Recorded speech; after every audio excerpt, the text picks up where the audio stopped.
वाञ्छाकल्पतरुभ्यश्च कृपासिन्धुभ्येव च पतितानां पावनेभ्यो वैष्णवेभ्यो नमो नमः। गीतार श्लोक भगवद गीता 22 द्वितीय अध्याय 22 নম্বর শ্লোক।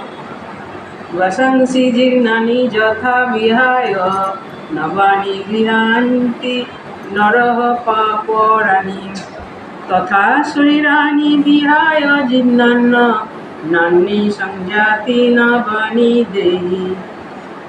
মানুষ অনুবাদ, মানুষ যেমন জীর্ণ বস্ত্র পরিত্যাগ করে নতুন বস্ত্র পরিধান করে, দেহীও তেমনি জীর্ণ শরীর ত্যাগ করে নতুন দেহ ধারণ করে।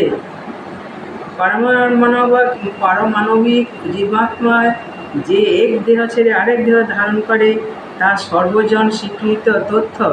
তবু আধুনিক যুগে কিছু বৈজ্ঞানিক আত্মার অস্তিত্বে বিশ্বাস করে না, অথচ হৃদয় থেকে কেমন করে শক্তি সঞ্চারিত হয় তা বোঝাতে পারে না। কিন্তু তারা স্বীকার করতে বাধ্য হয় যে প্রতি মুহূর্তে দেহের পরিবর্তন হচ্ছে। এই পরিবর্তনের ফলে দেহে শৈশব, যৌবন, বার্ধক্য দেখা যায়। বার্ধক্যের পর আত্মা অন্য দেহ ধারণ করে। এই সম্বন্ধে ইতিপূর্বে বিশদভাবে আলোচনা করা হয়েছে। হরে কৃষ্ণ, রাধে রাধে।